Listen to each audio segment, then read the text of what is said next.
जैन परंपरा के अनुसार कालचक्र उत्सर्पिणी और अवसर्पिणी के रूप में क्रमशः निरंतर परिवर्तन किया करता है।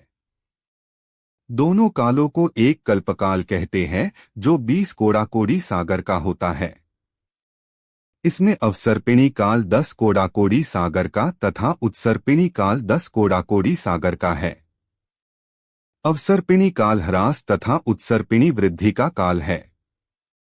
यह ह्रास और वृद्धि मनुष्य एवं तिर्यंचों की आयु, शरीर की ऊंचाई एवं विभूति आदि में होती हैं।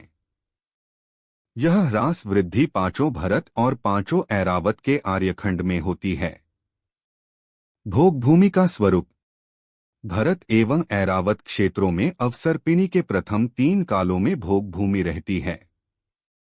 इन कालों में भोगों की प्रधानता होती है।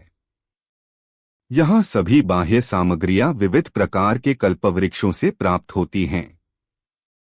भावलिंगी मुनिराजों को आहार दान देने के बाद भोग भूमि में जन्म होता है। यहाँ सभी युगलियां जन्म लेते हैं और वे जीवन पर्यंत पति पत्नी के समान रहते हैं। इन मनुष्यों की आयु के 9 मास शेष रहने पर ही स्त्री के गर्भ धारण होता है। शेष काल में किसी के भी गर्भ नहीं रहता। फिर 9 मास पूर्ण होने पर युगल नरनारी भूशया पर सोकर गर्भ से युगल पुत्र पुत्री के निकलने पर तत्काल ही मरण को प्राप्त हो जाते हैं। अंतिम समय में पुरुष को छींक और स्त्री को जम्भाई आने से मृत्यु होती है।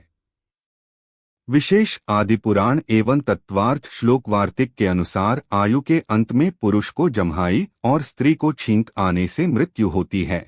भोग भूमि में नरनारी दोनों के शरीर शरद ऋतु के मेघों समान स्वयं ही आमूल विलीन हो जाते हैं। तत्वार्थ श्लोकवार्तिक के अनुसार उनके शरीर विद्युत के समान विघट जाते हैं। यहाँ उत्पन्न हुए जीवों का कदलीघात मरण नहीं होता। इनका शरीर सप्त धातुमय होते हुए भी छेदाभेदा नहीं जा सकता।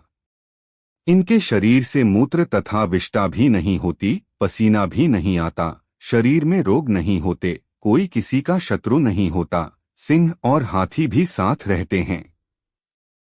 लोगों का लावण्य रंग और विलास से परिपूर्ण वय और यौवन भी नष्ट नहीं होते। भोग भूमि में पुरुष स्त्री को आर्या और स्त्री पुरुष को आर्य कहकर पुकारती है, जहाँ यहाँ के स्त्री पुरुषों के साधारण नाम हैं। इनकी उत्तम जाति होती है। यहाँ ब्राह्मण आदि 4 वर्ण नहीं होते और न ही असिंसी आदि षटकर्म होते हैं। यहाँ न सेवक स्वामी का संबंध होता है और न वेशधारी साधु ही। यहाँ के प्राणी सब विषयों में मध्यस्थ रहते हैं। यहाँ न मित्र होते हैं और न शत्रु। ये सभी स्वभाव से ही अल्पक्षायी होते हैं। सभी जीव स्वभाव से ही कोमल परिणामी होते हैं, इसलिए मरकर देव पर्याय में ही जाते हैं। इनकी देव के सिवाय और कोई गति नहीं होती। भोग भूमिज तिर्यंच। भोग भूमि के तीनों कालों में जिस प्रकार मनुष्यों के युगल कल्पवृक्ष संबंधी आहारों से संतुष्ट होकर प्रेमपूर्वक क्रीड़ा करते हैं, उसी प्रकार तिर्यंचों के जोड़े भी प्रेमपूर्वक क्रीड़ा करते हैं। कहीं मनुष्यों के बराबर आयु को धारण करने वाले गाय, घोड़े और भैंसों के जोड़े अपनी इच्छानुसार अत्यधिक क्रीड़ा करते हैं। यहाँ रहने वाले व्याघ्रादि भूमिचर और काक आदि नभचर तिर्यंच मांसाहार के बिना कल्पवृक्षों के मधुर फल भोगते हैं। मनुष्यों के समान तिर्यंचों के भी अपनी अपनी योग्यतानुसार फल, कंद, तृण और अंकुरादि के भोग होते हैं। भोग भूमि का और भी अधिक वर्णन सुनने के लिए इसी चैनल की भोग भूमि वीडियो से जान सकते हैं। कल्पवृक्षों का स्वरूप। भोग भूमि में उत्पन्न हुए जीवों को मनवांछित पदार्थ कल्पवृक्ष से प्राप्त हो जाते हैं। पुण्यात्मा पुरुषों को मनचाहे भोग देने में समर्थ होने से ही ज्ञानियों ने इसकी कल्पवृक्ष संज्ञा सार्थक कही है। भोग भूमियों में जन्मे युगल कल्पवृक्षों द्वारा दी गई वस्तुओं को ग्रहण करके और विक्रिया द्वारा बहुत प्रकार के शरीर बनाकर अनेक भोग भोगते हैं।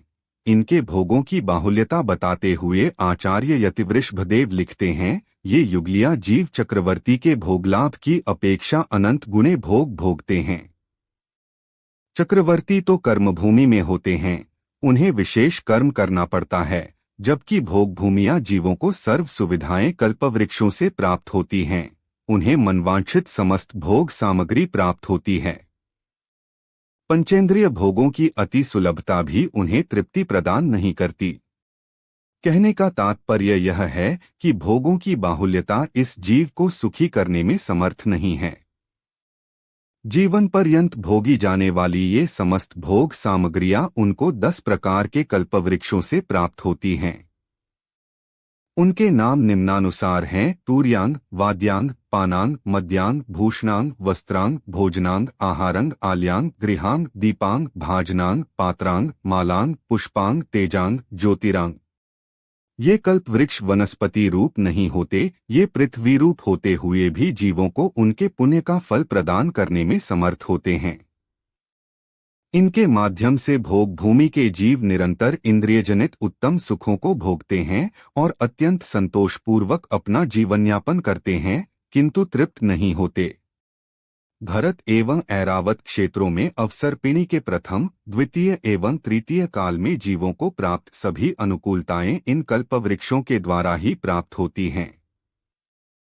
सामान्य रूप में तीनों भोग भूमियों में भोग सामग्री की बाहुल्यता है, भोगों की ही प्रधानता रहती है।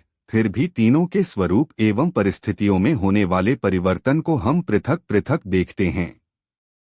अवसर्पिणी का पहला, सुषमा सुषमा काल, यह उत्तम भोग भूमि का काल कहलाता है। इस काल में भरत एवं ऐरावत क्षेत्रों की परिस्थितियां उत्तर कुरु एवं देवकुरु शाश्वत भोग भूमियों के समान होती है। यह सुषमा सुषमा नामक पहला काल 4 कोड़ाकोड़ी सागर का कहा गया है। इस काल में भूमि रज, धूम, दाह और हिम से रहित, साफ सुथरी, ओलावृष्टि तथा बिच्छू आदि कीड़ों के उपसर्ग से रहित, निर्मल दर्पण के समान निंद्य पदार्थों से रहित दिव्य बालुकामय होती है, जो तनमन और नेत्रों को सुख उत्पन्न करती है। चारों ओर पंचवर्ण युक्त, मृदुल एवं सुगंध से परिपूर्ण सुंदर छोटे छोटे घास के मैदान होते हैं। झील, तालाब, वापिका तथा नदियां स्वच्छ शीतल जल से परिपूर्ण तथा मकरादी जलचर जीवों से रहित होती हैं और उन्हीं जलाशयों के किनारे रत्नों की सीढ़ियों से युक्त शया एवं आसनों के समूह से परिपूर्ण भोग भूमियों के प्राकृतिक भवन, प्रासाद आदि आवासस्थल बने होते हैं। इस काल में शंख, चींटी, खटमल, डांस, मच्छर, कृमि आदि विकलेंद्रीय जीव नियम से नहीं होते। यहाँ असंगी भी नहीं होते, स्वामी और दास का भेद भी नहीं होता, कलह एवं भीषण युद्ध आदि तथा ईर्ष्या और रोग आदि भी नहीं होते। यहाँ अंधकार नहीं होने से दिन रात का भेद नहीं है, गर्मी और सर्दी की वेदना भी नहीं है। निंदा, परस्त्री रमण और परधन हरण आदि दुष्कृत्य भी यहाँ नहीं होते। ये किंचित लाल हाथ पैर वाले, नव चंपक के फूलों की सुगंध से व्याप्त, मार्दव और आर्जव गुणों से संयुक्त, मंदक्षायी, सुशील होते हैं। इनका शरीर वज्रवृषभनाराज संहनन से युक्त और समचतुरस्र संस्थान वाला होता है। ये उदित होते हुए सूर्य सदृश तेजस्वी, कवलाहार करते हुए भी मलमूत्र से रहित होते हैं। नरनारी के अतिरिक्त इनका और कोई परिवार नहीं होता। उत्तम मुकुट को धारण करने वाले यहाँ के पुरुष इंद्र से भी अधिक सुंदराकार होते हैं और मणिमय कुंडलों से विभूषित कपोलों वाली स्त्रियां अप्सराओं के सदृश अत्यंत सुंदर होती हैं। ऐसे उत्तम अनुकूलताओं वाले काल में भी हम अनंत बार जन्म मरण कर चुके हैं, किंतु आत्मभान बिना अशांत ही रहे। इस काल में आयु पूर्ण होने से 9 माह पूर्व ही स्त्री को गर्भ धारण होता है तथा युगल पुत्र पुत्री को जन्म देकर स्त्री पुरुष दोनों का मरण हो जाता है। नवजात बालक बालिका के शैया पर सोते हुए अपना अंगूठा चूसने में 3 दिन व्यतीत हो जाते हैं। पश्चात 3 दिन में वे बैठना, फिर 3 दिन तक अस्थिर गमन और अगले 3 दिनों में दौड़ने लगते हैं। फिर क्रमशः कला गुणों की प्राप्ति, तरुण अवस्था और समयत्व प्राप्ति की योग्यता में 3-3 दिन व्यतीत होते हैं। इस प्रकार उत्तम भोग भूमि में जन्मे मनुष्य मात्र 21 दिनों में यौवन से परिपूर्ण होकर समय दर्शन प्राप्ति के योग्य हो जाते हैं। सम्यक दर्शन प्राप्ति के कारणों की चर्चा करते हुए आचार्य यतिवृषभ जी ने 3 कारण बताए हैं। जाति स्मरण ज्ञान, देवों द्वारा प्रतिबोध, चारण रिद्धिधारी मुनिराज का सदुपदेश। ये सब उत्तम युगल पारस्परिक प्रेम में अत्यंत मुग्ध रहा करते हैं, इसलिए उनके श्रावकोचित व्रत संयम नहीं होते। इस काल में उत्पन्न हुए युगल 3 दिन के अंतराल में अर्थात चौथे दिन बेर के बराबर आहार ग्रहण करते हैं। इनके शरीर की ऊंचाई 6000 धनुष 3 कोस एवं आयु 3 पल्य प्रमाण होती है। पुरुष एवं स्त्री दोनों के पृष्ठ भाग में 256 हड्डियां होती है। यहाँ जन्मे पुरुषों के लिए लोक विभाग में 9000 हाथियों के सदृश बल की बात कही है। जैसे जैसे सुषमा नामक प्रथम काल व्यतीत होता जाता है, वैसे वैसे मनुष्य तिर्यंचों का शरीर, आयु, बल, रिद्धि आदि भी कम होते रहते हैं। शरीर की ऊंचाई 4000 धनुष 2 कोस एवं आयु 2 पल्य प्रमाण होती है। इस प्रकार 4 कोड़ा कोड़ी सागर में यह काल पूर्ण हो जाता है। अवसर्पिणी का दूसरा सुषमा काल, यह काल मध्यम भोग भूमि का काल कहलाता है। इस काल में भरत एवं ऐरावत क्षेत्रों की परिस्थितियां हरि क्षेत्र एवं रम्य क्षेत्र नामक शाश्वत भोग भूमियों के समान होती हैं। 3 कोड़ाकोड़ी सागर प्रमाण सुषमा नामक इस दूसरे काल के प्रारंभ में मनुष्यों के शरीर की ऊंचाई 4000 धनुष 2 कोस, आयु 2 पल्य और शरीर की प्रभा पूर्णचंद्र सदृश होती है। इनके पृष्ठभाग में 128 हड्डियां होती हैं। स्त्रियां अप्सराओं सदृश और पुरुष देवों सदृश होते हैं। इस काल में मनुष्य समचतुरस्र संस्थान ये युक्त होते हुए 2 दिन के अंतराल से अर्थात तीसरे दिन बहेड़ा फल बराबर अमृतमय आहार करते हैं। जन्म के उपरांत युवा होने तक का जो क्रम उत्तम भोग भूमि में 3-3 दिन के अंतराल से 7 चरणों में बताया गया था, वही क्रम यहाँ मध्यम भोग भूमि में 5-5 दिन के विकास क्रम में होता है। अर्थात बालकों के शैया पर सोते हुए अपना अंगूठा चूसने, बैठने, अस्थिर गमन, स्थिर गमन, कलागुणों की प्राप्ति, तारुण्य और समयत्व ग्रहण की योग्यता, इनमें प्रत्येक अवस्था में 5-5 दिन लगते हैं। इस प्रकार यहाँ के जीव जन्म के पश्चात मात्र 35 दिन में सम्यक दर्शन प्राप्त करने के योग्य हो जाते हैं। भोग भूमि संबंधी शेष वर्णन उत्तम भोग भूमि के समान ही है। इस काल के प्रारंभ से अंत तक की परिस्थितियों में भी अवसर्पिणी काल होने से बल, आयु, शरीर आदि का ह्रास देखा जाता है। आयु 1 पल्य और शरीर उच्छेद 2000 धनुष 1 कोस रह जाता है। इस प्रकार 3 कोड़ाकोड़ी सागर व्यतीत होने पर यह काल समाप्त हो जाता है। अवसर्पिणी का तीसरा सुषमा काल, यह काल जघन्य भोग भूमि का काल कहलाता है। इस काल में भरत एवं ऐरावत क्षेत्रों की परिस्थितियां हेमवत क्षेत्र एवं हैरण्यवत क्षेत्र नामक शाश्वत भोग भूमियों के समान होती है। यहाँ भी संपूर्ण कार्य कल्पवृक्षों से ही संपन्न होते हैं। सुषमा नामक यह काल 2 कोड़ाकोड़ी सागर प्रमाण है। इसके प्रारंभ में मनुष्यों की ऊंचाई 2000 धनुष 1 कोस, आयु 1 पल्य और वर्ण प्रियांगुमणी के समान हरित व श्याम वर्ण सदृश होता है। इस काल में स्त्री पुरुषों के पृष्ठ भाग में 64 हड्डियां होती हैं।